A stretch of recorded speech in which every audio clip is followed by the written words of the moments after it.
Bonjour à tous et bienvenue sur la chaîne de la Maison des Esprits. Aujourd'hui, une petite vidéo concernant le sujet de la lithothérapie, qui est un peu le passage obligé pour tout le monde. On a tous un peu commencé par la lithothérapie, C'est vrai. par du quartz, par des jolis bracelets, par des beaux colliers. Et aujourd'hui, du coup, on avait envie de vous parler des vertus, des pouvoirs des pierres et de comment faire pour qu'elles soient rudement plus efficaces.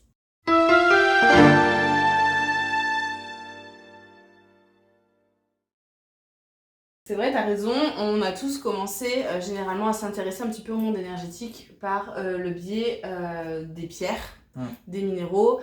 Il faut dire qu'il y en a toute une collection, tout un éventail qui est absolument incroyable. Et c'est d'ailleurs même un petit peu difficile souvent de se retrouver dans toutes les vertus parce qu'il y a souvent des vertus qui sont énergétiques et émotionnelles.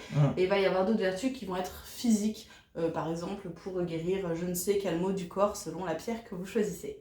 Exactement. On est sur des pierres qui sont souvent très très jolies, on est sur des pierres qu'on peut porter sur soi ou qu'on peut poser dans son appartement, qui peuvent aussi servir de très très beaux objets de décoration. Et c'est vrai que nous on avait aussi très envie de débunker certaines questions, comme par exemple, est-ce que la taille de la pierre impacte sur son efficacité ? Ça c'est une question qu'on se pose tous à la base, on va tous être très clair avec ça. La deuxième question qui est un grand classique, comment on fait pour les recharger ? Voilà, et pour celle les qui nettoyer. va avec, pour les nettoyer. La suivante, est-ce qu'on peut associer différentes pierres sur un même bras ou autour du cou ? C'est ça, est-ce que c'est vraiment un avantage d'avoir 50 bracelets avec 50 pierres différentes, au-delà du fait que c'est sans doute très joli, est-ce que vraiment ça a un impact sur nous ? Du coup on avait envie de faire une petite vidéo avec le petit plus de la Maison des Esprits.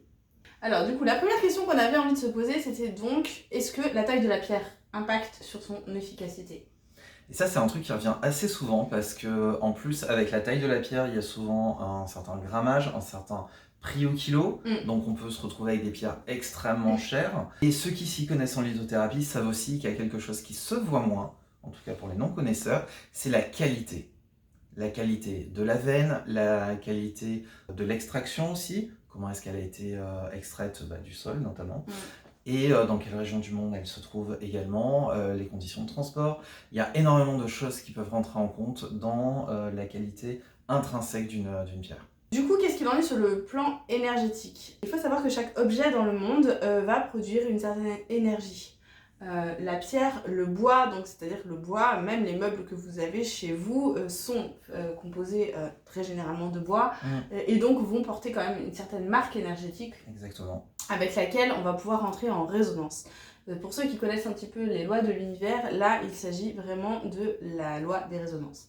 Ce qui veut dire qu'en fait vous allez vibrer au contact de ces énergies et il y en a certaines qui vont pouvoir agir plus ou moins sur vous. C'est pour ça que d'ailleurs très souvent, quand on choisit une pierre, on va dire tiens, je pars sur l'idée d'acheter telle pierre et finalement c'est pas du tout celle-là qu'on achète parce qu'il se trouve qu'il y en a une autre qui nous appelait plus. Et c'est bien de ça qu'il est question, c'est de cette vibration qui va finalement nous attirer parce qu'elle a besoin d'agir positivement sur nous. Et c'est celle-là qu'on ressent finalement. C'est un mot qui revient souvent. Celle-là me parle, celle-là je me sens bien avec.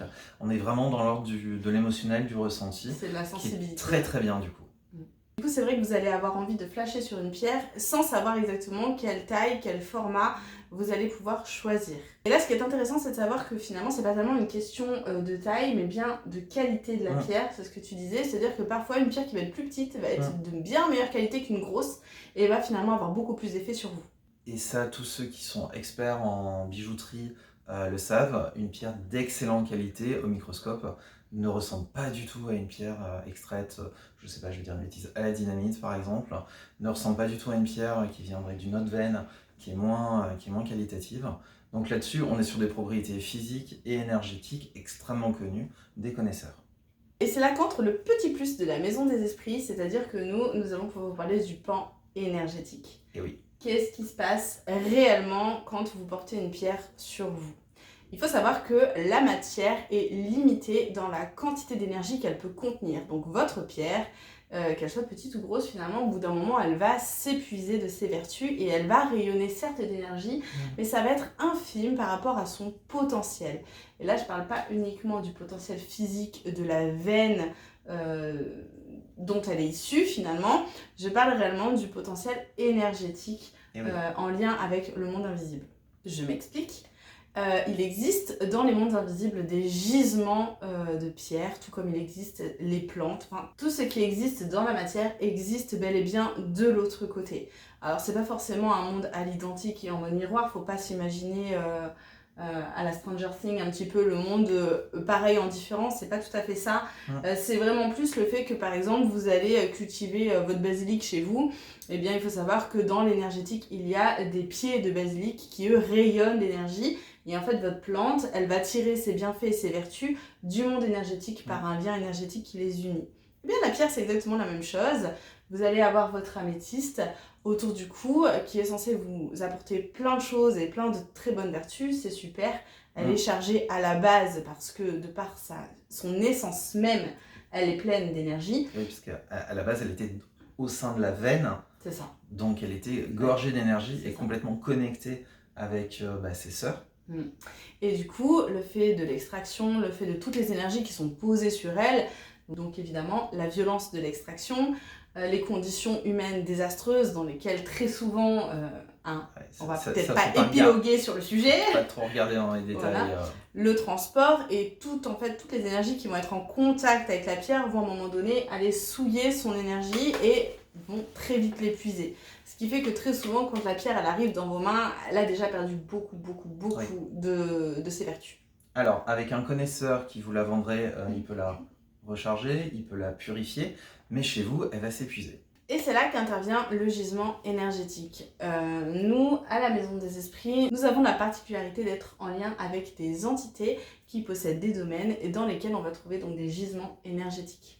Moi, par exemple, je peux lier sans problème à peu près toutes les pierres ainsi que les runes. Les runes vikings aussi. Très intéressant. Pas toutes les runes, juste les runes vikings. J'ai pas accès à toutes les runes. Parce que du coup, tu as accès via Morphée, le roi des rêves, aux différents gisements que tu peux lier, c'est ça? C'est ça. C'est lui qui t'a expliqué d'ailleurs la méthode. C'est ça. Et c'est vrai que c'est même très souvent lui qui m'emmène directement au gisement parce que je connais pas le royaume des rêves sur le bout des doigts. Et donc, selon la pierre qu'on va me demander de lier, je vais me retrouver à différents endroits, tous les gisements n'étant pas situés au même endroit parce que sinon, c'est pas joli. Et chez le roi des rêves, c'est important que tout soit très joli. Et puis tu m'avais dit que les gisements étaient en plus absolument énormes. Énorme, c'est vrai. C'est vrai. Donc du coup, qu'est-ce qui se passe concrètement? Donc moi, quand je vais avoir un de vos bracelets ou une de vos pierres dans les mains, je vais déjà pouvoir la nettoyer énergétiquement et ça, c'est pas mal. Vraiment d'aller dépoussiérer toutes les énergies qui ont été posées dessus. Et Dieu sait qu'il y en a, même quand elles sortent du magasin où vous l'avez acheté. Et ensuite, je vais pouvoir créer donc un lien énergétique. C'est pas grand chose à faire, c'est pas forcément très difficile, qui va venir lier donc votre pierre physique à son gisement énergétique. Ce qui fait que du coup, votre pierre va être continuellement irradiée par le gisement et donc n'aura plus besoin à terme ni d'être purifiée ni d'être rechargée. Et du coup, c'est vrai qu'on peut aussi se poser la question de savoir pourquoi est-ce que les pierres, il y a tout un protocole du coup pour les entretenir, à savoir donc les nettoyer ou bien par la terre ou bien par l'eau ou bien par le sel selon les pierres parce qu'elles sont toutes un peu différentes. Et de même, pour les recharger, on a les techniques au soleil, à la lune ou enfouies dans la terre. Et donc c'est là où l'expertise effectivement du roi des rêves est formidable parce que du coup la technique qu'il t'a apprise va bien au-delà de ce qu'on peut faire avec des moyens terrestres finalement. C'est ça. En fait, ce qu'il faut bien comprendre, c'est que par exemple, si je décide donc de nettoyer et de recharger une pierre en la mettant donc dans la terre, en l'enterrant finalement, ce qui va se passer, c'est encore une fois, donc c'est l'énergie de la terre physique qui va venir nettoyer la pierre physique pour en faire quelque chose d'à peu près propre. Ce qu'il faut savoir, c'est que si on utilise l'énergie de la terre énergétique avec l'énergie du gisement énergétique, là tout d'un coup on n'est plus du tout sur les mêmes niveaux de vibration et sur les mêmes niveaux d'intensité. Et c'est la même chose, c'est-à-dire que si vous utilisez, pour tous ceux qui touchent un petit peu à l'énergétique, là en partant du technique, si vous êtes en train de nettoyer votre pierre sous l'eau du robinet, c'est l'eau physique qui va venir nettoyer. Donc l'eau physique est certes, comme la pierre, imbibée d'énergie, mais pour autant elle est beaucoup moins efficace en termes de purification que l'eau énergétique. Donc tous ceux qui vont être capables un petit peu de matérialiser et de visualiser le monde énergétique vont pouvoir du coup utiliser cette technique-là également pour eux. Et donc maintenant on peut regarder ensemble ce qui se passe si on a je sais pas, un bras entier rempli de talismans, de pierres et de différents bracelets. Donc là, on va avoir un souci qui est assez intéressant parce que du coup, maintenant qu'on a l'idée du gisement énergétique, on comprend un peu mieux. Toutes les pierres vont essayer de se connecter avec plus ou moins de puissance à leur propre gisement et du coup, ça va faire une espèce de grosse interférence qui est un peu comme un sapin de Noël. C'est pas très conseillé. C'est un peu contre-productif finalement.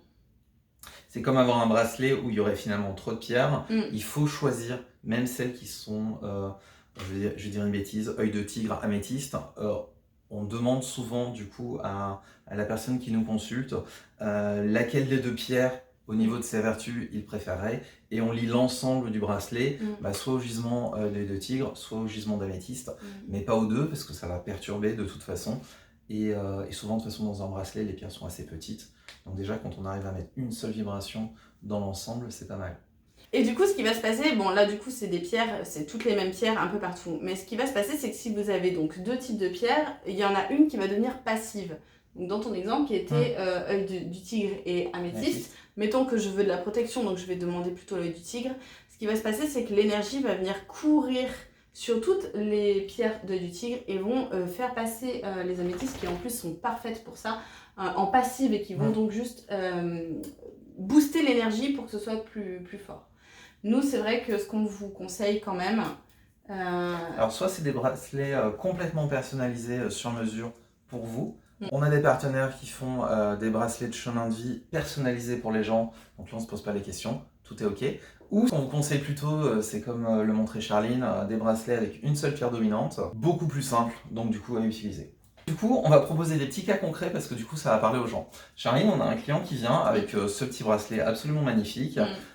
Qu'il a acheté récemment et ça lui va plus quand il l'a acheté. À l'époque, il était beau dans le magasin, mais aujourd'hui, il a perdu de sa couleur, il a perdu de son éclat. Qu'est-ce qu'il faut faire? Alors déjà, la première chose à savoir, c'est que il y a parfois des fausses pierres qui circulent. Donc si la pierre perd de son éclat, ça peut aussi être parce que c'est une contrefaçon. Bref, première chose quand même un petit peu. Ah oui, donc on est pire que dans quelque chose qui aurait été par exemple dynamité et du coup extrait en violence. On serait par exemple sur des pierres en plastique qui auraient été peintes ou en bois. Ça arrive. Alors c'est plus souvent du verre.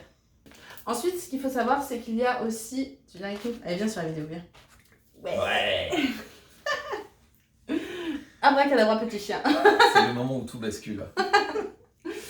Donc ensuite, ce qu'il faut bien savoir, c'est que effectivement, il y a certaines pierres qui vont perdre de leur éclat en fonction de comment elles sont utilisées. Des pierres notamment qui ne sont pas du tout destinées à aller dans l'eau, comme c'est le cas de la malachite. La malachite qui est très chargée en cuivre, et si vous la mettez dans l'eau, c'est une catastrophe.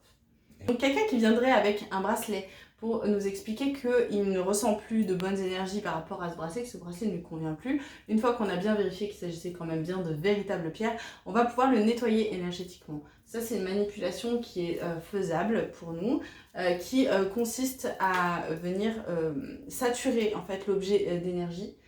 Donc ça, c'est pas très impressionnant à voir. En fait, je vais simplement garder l'objet dans les mains et je vais le matérialiser dans mon énergétique. C'est pour ça que c'est intéressant, je pense, à décrire aux gens parce que la plupart des manipulations les plus complexes, finalement, se font juste par ce geste extrêmement anodin, on pourrait dire.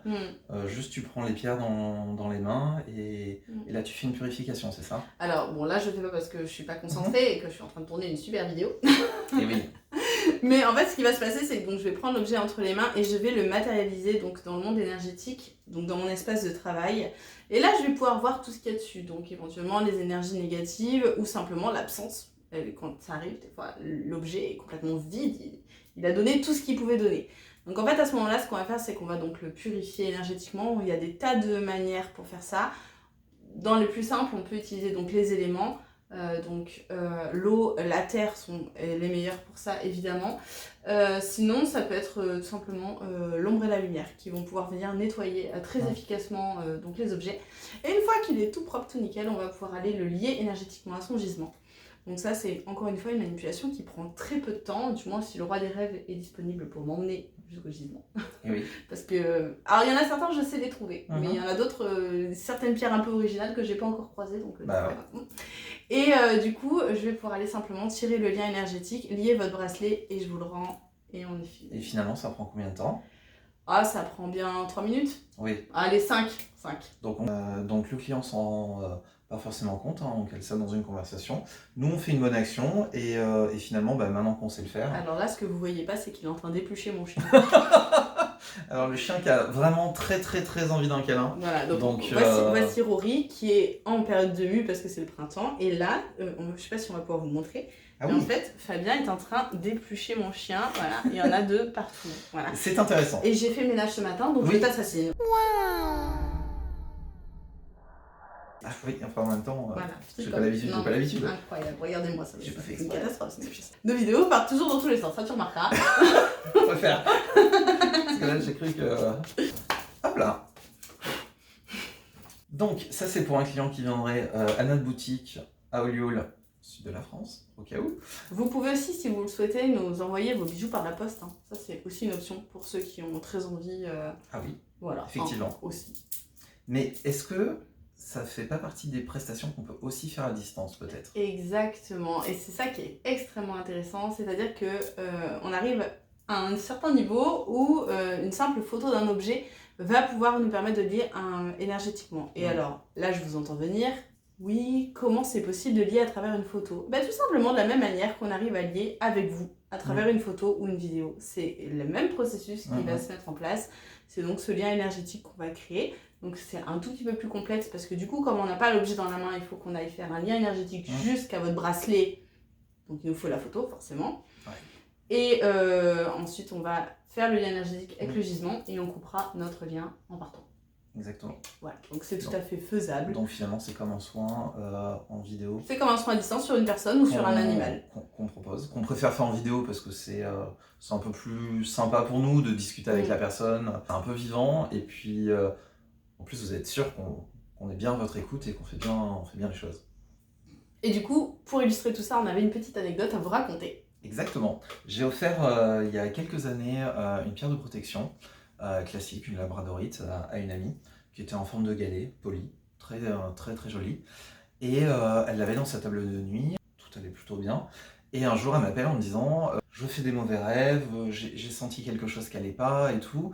Et je suis tout de suite allé voir ma labradorite qui était dans la table de chevet.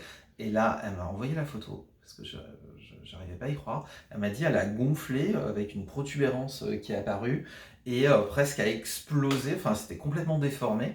Moi j'ai pas compris ce qui se passait à ce moment-là. J'étais moins à l'aise à l'époque. On n'avait pas tous nos amis pour répondre à nos questions. Je connaissais même pas Charline, imaginez. C'était il y a 1000 ans. Ouais. Donc du coup j'étais un peu sec sur la question. Et maintenant je vais y répondre. Donc, qu'est-ce qu'on fait d'une pierre qui a priori a sursaturé en récupérant très probablement ce qui s'est passé, un mauvais sort à l'époque, et en se fracturant presque de l'intérieur? Bon, elle a fait son boulot, pierre de protection, c'est ok, jusqu'à la cassure avec une protubérance, c'est vraiment le cas le plus incroyable que j'ai eu. Alors, on vous conseille de lui rendre sa liberté. Vol, petit papillon. Vol, petite labradorite.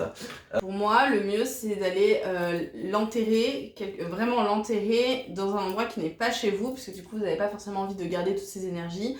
L'enterrer en nature. En nature, voilà, dans la forêt, où vous voulez, dans un endroit où il n'y a pas trop d'habitation, où a priori, ça ne devrait pas trop impacter les gens autour, parce que clairement, je pense que la pierre, elle a besoin d'un peu de repos. Un peu de repos, et surtout on risque de ne pas pouvoir la récupérer. Donc à la limite, ça c'est le cas où il vaut mieux la rendre à la nature finalement. Et de la même manière, qu'est-ce qui se passe lorsqu'un bracelet casse? Parce que assez souvent, les gens vont nous dire mon bracelet a cassé, ça veut dire ou bien que j'ai reçu une attaque, ou bien qu'il a fait son temps. Alors, c'est peut-être aussi parce que vous avez pris le bracelet dans une poignée de porte, ou parce que l'élastique est fragilisé, ou parce que tout un tas de choses, votre enfant a tiré dessus. C'est pas nécessairement une vraie raison pour se débarrasser des pierres. Et c'est là où j'en viens encore à mes anecdotes. Waouh, les histoires de tonton Fabien. J'adore. Un jour en réunion, grande société, j'ai eu l'occasion de rencontrer un cadre dirigeant de la boîte, de faire une petite réunion avec lui. Tout était vraiment très bien, on était en train de discuter du personnel. Et d'un coup, un de mes bracelets s'est mis à chauffer pendant la réunion. Donc j'étais hyper mal parce qu'il me brûlait. C'est fou. Alors, en plus, j'osais pas trop parler parce qu'il vraiment, il avait une aura, une présence très particulière. Et on était dans une toute petite salle, donc je pouvais pas vraiment me lever, prétexter qu'il fallait que j'aille me laver les mains ou partir aux toilettes. En plus, la réunion elle avait duré 20 minutes, c'était vraiment très très court, on savait que ça allait pas durer, donc c'était pas très crédible. Donc j'ai gardé cette espèce de bracelet qui me brûle et vraiment, je faisais semblant que tout allait bien. Et ça se voyait quand même que j'étais un peu dans l'inconfort. Et au bout d'un moment, j'ai entendu des billes tomber sur la table de réunion. On était table de réunion ronde. Donc j'ai entendu une bille tomber à terre et le bracelet avait explosé. Alors que là, pour le coup, il n'y avait eu aucune pression dessus, Alors là, aucune pour le coup, raison physique, quoi. voilà, j'avais vraiment senti, vraiment j'étais en réunion, donc tout était... plus la réunion, elle était hyper calme, tout le monde s'entendait hyper bien, bon voilà, lui avait une présence extrêmement imposante, mais il n'y avait rien sinon, et le collier qui chauffe, qui brûle même, et qui au bout d'un moment explose, bon là, clairement, on était sur quelque chose où j'avais quelqu'un en face de moi qui, à mon avis, toucher sa bille, comme diraient certains. J'avais tellement honte, j'ai récupéré les 3 billes qui étaient sur la table, tout le monde a vu que j'avais un truc bizarre qui était tombé, tout le monde a fait semblant que c'était normal et que c'était ok. J'avais tellement honte moi que je les ai même pas récupérés à la fin, je suis parti sans demander mon reste, et je me suis dit la prochaine fois que je rencontre ce monsieur, je ne mettrai rien, parce que vraiment Et d'ailleurs souvent, c'est vrai que maintenant mes avant-bras, j'ai des fois un bracelet, mais souvent j'ai rien du tout.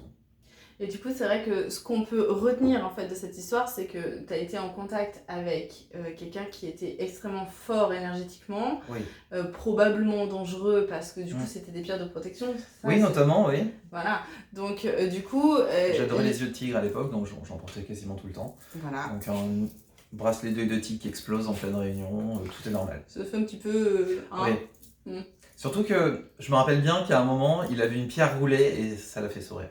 Ah oui, bien sûr. Oui. Évidemment.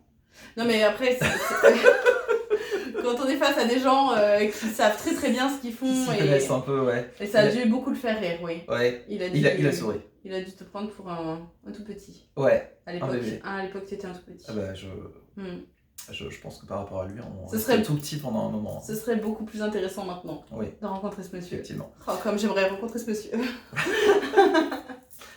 Bientôt. Si jamais vous passez par cette vidéo et que vous reconnaissez la situation, contactez-moi, j'adore. Ah ouais, moi ça me ferait j'adore. Moi ça me ferait très très bizarre.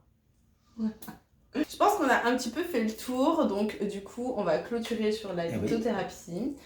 Ce qu'il faut retenir, c'est donc que les pierres ont un réel pouvoir énergétique qui est extrêmement intéressant à exploiter pour notre bien-être, pour notre développement personnel et pour notre protection. Et c'est encore plus efficace lorsque on peut lier tout ça au monde énergétique. Nous, c'est des petites choses qu'on adore faire à la Maison des Esprits. Donc n'hésitez pas à nous solliciter pour ça.